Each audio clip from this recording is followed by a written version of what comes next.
నువ్వు షెహన్షాకి చెల్లెలమని నాకు తెలియంది కాదు. కానీ నువ్వు ఒక్క సంగతి తెలుసుకోవడం మంచిది. అది నువ్వు ఎవరితో మాట్లాడుతున్నావో తెలుసుకో. నేను నీ భర్తని. మాట్లాడడానికి ముందు ఒక్కసారి ఆలోచించుకోవాలి. అది మేము ఒక రాజపుత్ర స్త్రీ కోసం వెతుకుతున్నాం. ఆవిడకి దాదాపుగా 20 ఏళ్ళు ఉండొచ్చు. చాలా అందంగా ఉంటుంది. ఆవిడ దగ్గర ఒక శ్రీకృష్ణుడి విగ్రహం ఉంది. ఆవిడ ఇటుపక్కగా వచ్చారా అని మేము తెలుసుకోదలిచాం. చెప్పండి. అవును, ఒక మహిళ ఇక్కడికి వచ్చింది. మీరు ఎక్కడున్నారు జోధా బేగం? ఎందుకు మమ్మల్ని ఇలా పరీక్షిస్తున్నారు? దయచేసి తిరిగి వచ్చేయండి. మేము మీకోసం ఎదురు చూస్తూ కారిపోతున్నాం జోధా బేగం. మాకు మీరు చాలా అవసరం. వచ్చేయండి, తిరిగి వచ్చేయండి. యా అల్లా, కరుణించు, మాకు దారి చూపించు. వాళ్ళు కాసేపు విశ్రాంతి తీసుకున్న తరువాత మళ్ళీ జోధా బేగం అన్వేషణలో బయలుదేరాలని చెప్పండి. అవసరమైతే ఆగ్రా నుంచి కూడా మరికొంతమంది సైనిక బలగాన్ని వెనువెంటనే పిలిపించుకోండి. ఇక్కడ మా కోసం కేవలం 4 సైనికులుంటే చాలు.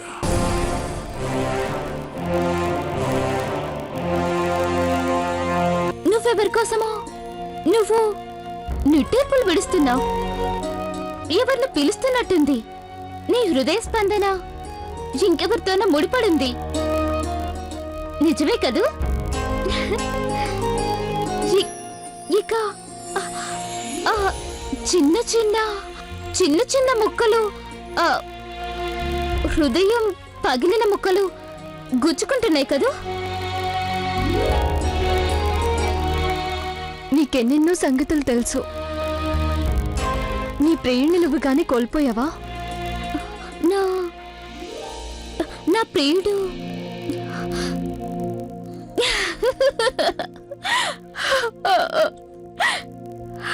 నా ప్రియుడిని పోగొట్టుకున్నాను. కనిపించడం లేదు. షహనాజ్, నువ్వు ఇక్కడేం చేస్తున్నావు? పద ఇక్కడి నుంచి. ఇలా ఇష్టం వచ్చినట్టు ఎక్కడ పడితే అక్కడ తిరగద్దని ఎన్నిసార్లు చెప్పాను. కానీ ఇక్కడి నుంచే నేను ప్రకృతిని ఎంత స్పష్టంగా చూడగలను. ఇక్కడి నుంచే స్పష్టంగా కనిపిస్తుంది. ఈ లోకానికి ఎంత పైన అల్లకంత వినగలను. ఆ అల్ల ఏమో నాకు తను ఉత్త అమాయకురాలు. దయచేసి తన్ని క్షమించండి. ఎవరా అమ్మాయి? అవేమీ తెలీదు. ఎన్నో నెలలుగా ఇక్కడే ఉంటోంది. తను ఎవరనేది ఎవరికీ తెలీదు. ఒక్కోసారి భజన పాడుతుంది, మరోసారి కవ్వాలి పాడుతుంది. ఒక్కోసారి కృష్ణుని పిలిస్తే ఇంకోసారి అల్లాని పిలుస్తుంటుంది. కానీ తన మనసులో ఎలాంటి కల్మషమూ లేదు. తన హృదయం చాలా తీవ్రంగా గాయపడినట్టు అనిపిస్తుంది. షహనాజ్, వెళ్దాం పద. పద.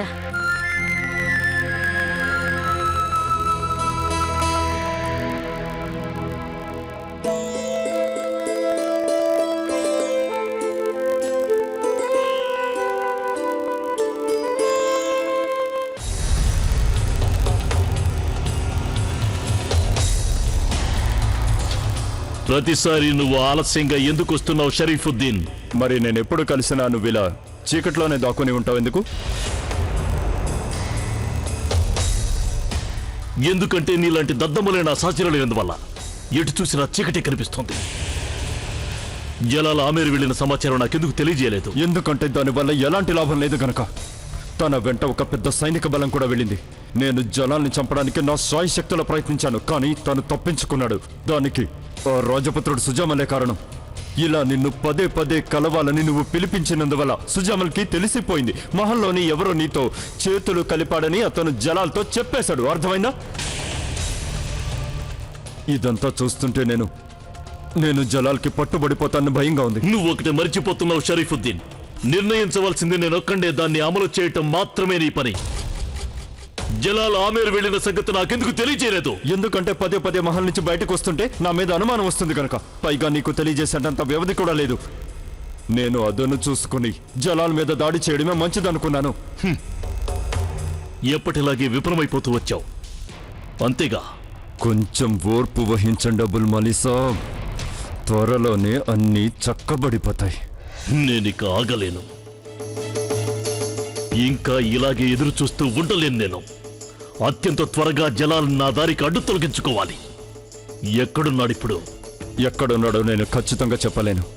కానీ నాకు తెలిసిన సమాచారం ప్రకారం జలాల్ మళ్ళీ ఆగ్రాకి వచ్చేస్తున్నాడట.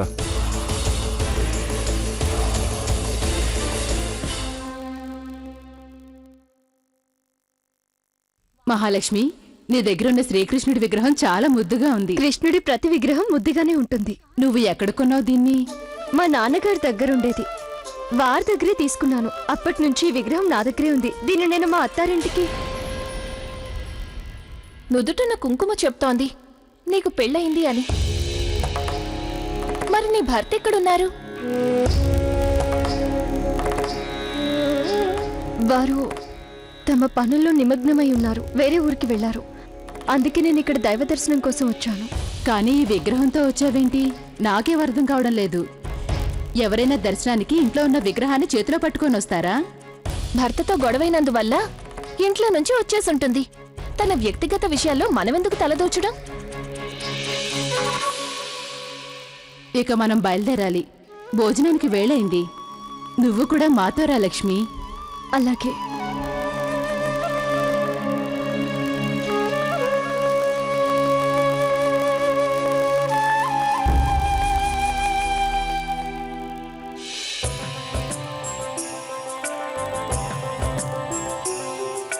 రండి లక్ష్మి, మీరు కూడా రండి, భోంచెద్దురుగాని. అలాగే.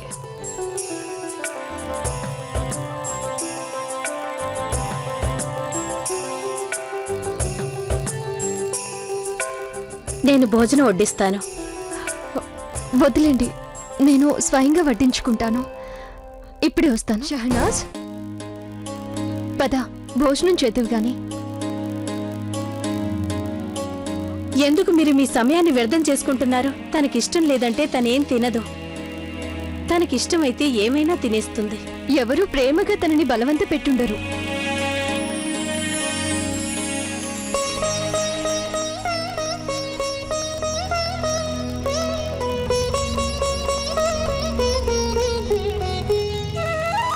ఏం చేస్తున్నావు నువ్వు? నిరీక్షణ. ఎవరి కోసం? వారి కోసమే. వారు చాలా గొప్ప వ్యక్తి. ఆయన అందరికీ తెలిసిన వారే. నీకు కూడా తెలిసి ఉంటుంది. అవునా? ముందు నువ్వు భోజనం చెయ్యి, తర్వాత ఎదురు చూడొచ్చు.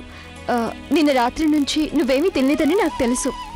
నాకు తెలుసు నిన్న రాత్రి నుంచి నువ్వేమీ తినలేదని. అద్దం. నీ కళ్ళు పూర్తిగా అద్దం లాంటివి. అన్నీ కనిపించిపోతాయి. నువ్వు కూడా నిన్న రాత్రి నుంచి ఏమీ తినలేదు. ఇప్పుడు నువ్వు నాకు చెప్తున్నావే. పొరపాటేలే, కానీ ఇప్పుడు నాకు చాలా ఆకలిగా ఉంది. అయితే వెళ్ళి తిను. అలా ఎలా తింటాను? నువ్వు కూడా నాతో పాటు రాకపోతే నేనేమి తినను. ఓహో, సర్లే. చాలా మొండిదాన్ని నువ్వు. తింటాలే. మరైతే ఇక పద. పద.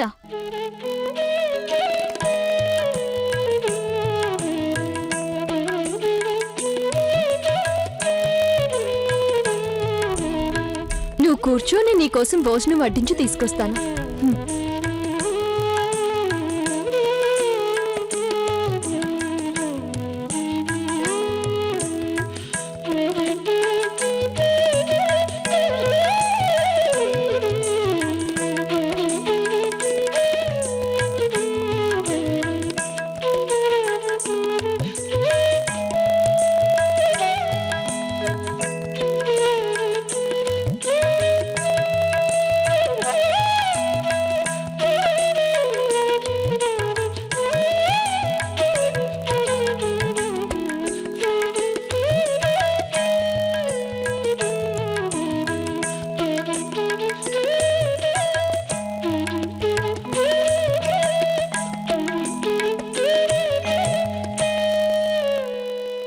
లక్ష్మి, నీ మనసు చాలా మంచిది.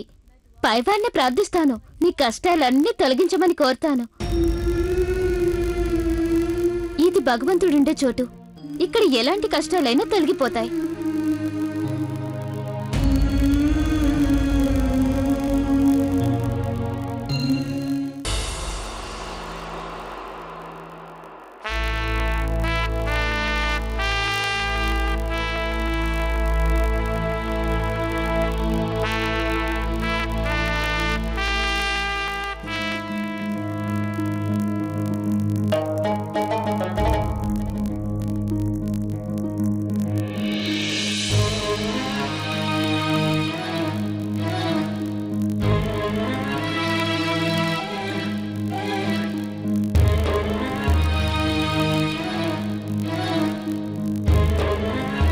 మేం లోనికి ఒంటరిగానే వెళతాం, మా వెంట ఎవరూ రావద్దు. కానీ షహన్షా మీరలా... మేం వెళుతోంది యుద్ధానికి కాదు, సాక్షాత్తు ఆ ఖుదా ఉండే దర్గాకి. మా ఆశ ఏమిటంటే ఇకపై దారిని ఆ ఖుదాయే మాకు చూపిస్తాడని. చిత్తం షహన్షా.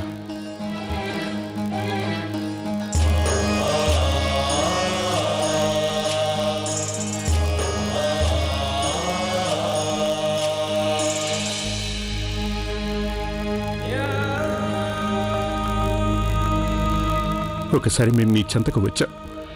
అప్పట్లో జోధా బేగం మాకు దూరం కాబోతోంది. నువ్వే తనని తిరిగి మాకు అందించావు. కానీ ఇప్పుడు తను మళ్ళీ మాకు దూరం కాబోతోంది. ఎంతో ఆశతో నీ చెంతకు వచ్చాం. మా కోరికను నెరవేర్చు మౌలా. జోధా బేగంని తిరిగి మాకివ్వు. మా వల్ల చాలా పెద్ద నేరం జరిగిపోయింది. అందుకు జోధా బేగంని మాకు దూరం చేసి మమ్మల్ని ఇలా శిక్షించకు మౌలా. మేం పశ్చాత్తాపడుతున్నాం. జోధా బేగంని దయచేసి మాకు చూపించు మౌలా.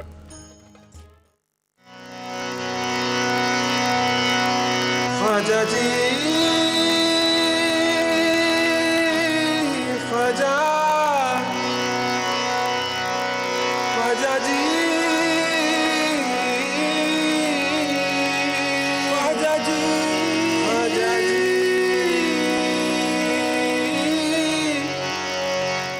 या गरीब नवाज या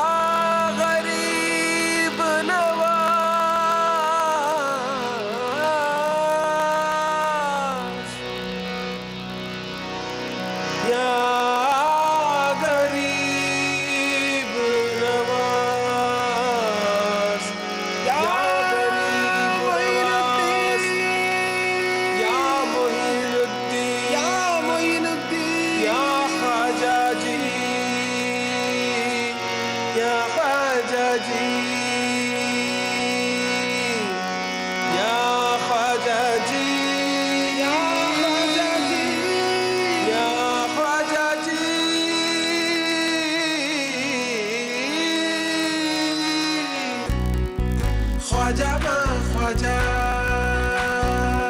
మా ప్రాణమైపోవా అలీ ప్రేమకు పాత్రుడవయ్యావు ख्वाजा ख्वाजा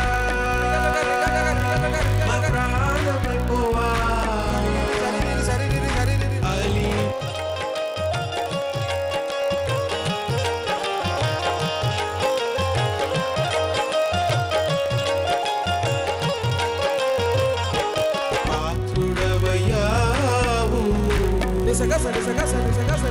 ख्वाजा ख्वाजा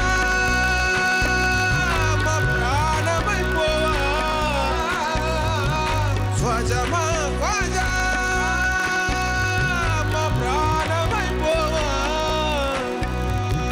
పేదవాని గతినే మార్చేది నీవే పేదవాని గతినే మార్చేది నీవే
తెలియదంటూ లేదు సోదమ్మ. మీ నోటి నుండి వచ్చే ప్రతి మాట నిజమైంది. మా జ్యోత ఎక్కడుందో ఏమిటో తెలియడం లేదు సోదమ్మ. అమ్మ అన్నాక దిగులు పడవలసిన సంగతి. తనకిష్టమైన కూతురు అలా వెళ్ళిపోతే తల్లికి దిగులుగానే ఉంటుంది. అవును సోదమ్మ, నాకు నాకు తన గురించి ఎంతో ఆందోళనగా ఉంది. ఉదయం అవుతుంది గానే మా జీవితాలు మాత్రం చీకటిగానే ఉంటున్నాయి. మీరే తనకి హితబోధ చేశారు. భార్య అంటే భర్త పట్ల ఎలా ఉండాలో చెప్పారు మీరు సోదమ్మ. కారణం ఏదైనా గానీ భర్తతో గొడవ పడి ఏ ఆడపిల్లకైనా పుట్టింటి తలుపులు ఎప్పుడు మూసే ఉంటాయని జోదాకి చెప్పాను నేను. ఆ మాట వల్లే తను ఇటు తలెత్తి కూడా చూడలేదు. ఇలాంటి మాటలు మాట్లాడి నువ్వు తన ఆమేరు ప్రవేశాన్ని శాశ్వతంగా ఆపేశావు. అంతటి బాధతో తను ఎక్కడికి వెళ్తుందనైనా ఆలోచించావా?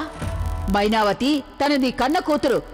తప్పో ఒప్పో ఏదైనా నీ కూతురికి తోడుగా నిలబడ్డో తల్లిగా నీ బాధ్యత కాదా? ఆ బాధ్యతని నువ్వెలా విస్మరించావు? అవును సోదమ్మ, అవును, మీరు సరిగ్గానే అంటున్నారు. నేను తెలియక చాలా పెద్ద పాపం చేశాను. ఇప్పుడు ఆ పాపానికి శిక్ష నా కుమార్తె అనుభవిస్తుంది. మీకు చేతులు జోడించి వేడుకుంటున్నాను సోదమ్మ. మా అమ్మాయి ఏమైందో చెప్పండి నాకు. జోదా ఆమె భర్త ప్రస్తుతం ఒక పరీక్ష ఎదుర్కొంటున్నారు. ఇది నమ్మకానికి ప్రేమకి సంబంధించిన పరీక్ష. వాళ్ళిద్దరూ ఆ పరీక్షా జ్వాలలో కాలిపోవాల్సిందే. ఆ మంటల్లో నుంచి బయటపడిన తర్వాత వాళ్ళ బంధాలు మరింత బలపడతాయి. నాకు మీ మాటలకి అర్థం తెలియడం లేదు సోదమ్మ. ప్రస్తుతం నేను ముఖ్యంగా తెలుసుకోవాల్సింది, నా కుమార్తె ఎలాంటి ఆపదలో చిక్కుకోలేదు కదా. తానెక్కడున్నా క్షేమంగానే ఉంది. ఆమేరు రాకుమారి ఓటమి ఒప్పుకోవడం తన నైజంలోనే లేదు. ఇక నన్నేం చేయమంటారు సోదమ్మ? ఏముంది, ఇదంతా విధి ఆడుతున్న నాటకం. ఎలా జరగాలనుంటే అలాగే జరుగుతుంది. దారిలో తడబడుతున్న యాత్రికులు ఒకే గమ్యం వైపు పయనిస్తున్నారు. ప్రస్తుతం దారులకి వాళ్ళు దూరం కావచ్చు, అయినప్పటికీ వాళ్ళు అదే దారిలో తిరిగి వస్తారు. ఇదంతా ఆ విధి ఆడుతున్న నాటకం. మళ్ళీ వాళ్ళ ప్రేమ చిగురిస్తుంది. నువ్వు కాళీమాత రక్షణలో ఉన్నావు, తను కూడా తన దైవం రక్షణలోనే ఉంది. తను ఎక్కడున్నా శ్రీకృష్ణుడు తనకి తోడుగానే ఉంటాడు. జై మహాకాళి.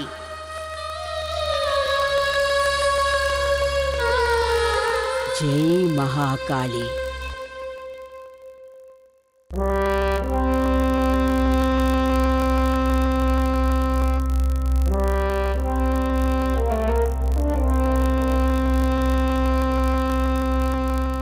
షాన్షా గారి దగ్గరికి రాకు. మరేం భయపడక్కర్లేదు. వీళ్ళంతా మా ప్రజలు. వీళ్ళ నుంచి మాకెలాంటి ఆపద రాదు. రండి షహన్షా, రండి.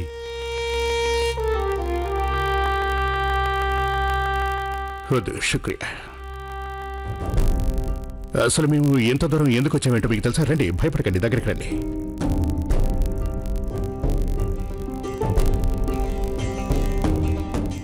మేము మిమ్మల్ని అందరినీ ఓ సంగతి అడగడానికి పిలిపించాం. మీరు గాని ఒక అపరిచిత స్త్రీ పక్కగా వెళుతుండగా చూసారా? పైగా ఆవిడ ఒంటరిగా ఉంది. షహీన్షా, ఇక్కడికి ప్రతిరోజు ఎంతో మంది యాత్రికులు వచ్చిపోతూ ఉంటారు. మీరు ఎవరి గురించి అడుగుతున్నారో మాకు ఎలా తెలుస్తుంది? ఆవిడ మిగతా వారి కంటే భిన్నంగా ఉంటుంది. ఆవిడ ఎంతో అందంగా ఉంటుంది. తనది చాలా మంచి మనసు. కొన్నాళ్ల క్రిందట ఒక స్త్రీ అయితే ఇక్కడికి వచ్చారు. ఆ స్త్రీ ఎవరో మీకు తెలుసా? దయచేసి క్షమించండి షహీన్షా, ఆవిడ పేరేమిటో అడగలేదు. ఆవిడని చూడ్డానికి చాలా అమాయకంగా ఉంది. దుస్తులు కూడా సామాన్యంగా ఉన్నా ఆవిడ మొహంలో ఏదో తేజస్సు ఉంది. అన్నట్టు ఆవిడ చేతుల్లో శ్రీకృష్ణుడి విగ్రహం కూడా ఒకటి ఉంది. అయితే తను మా జ్యోత బేగమే.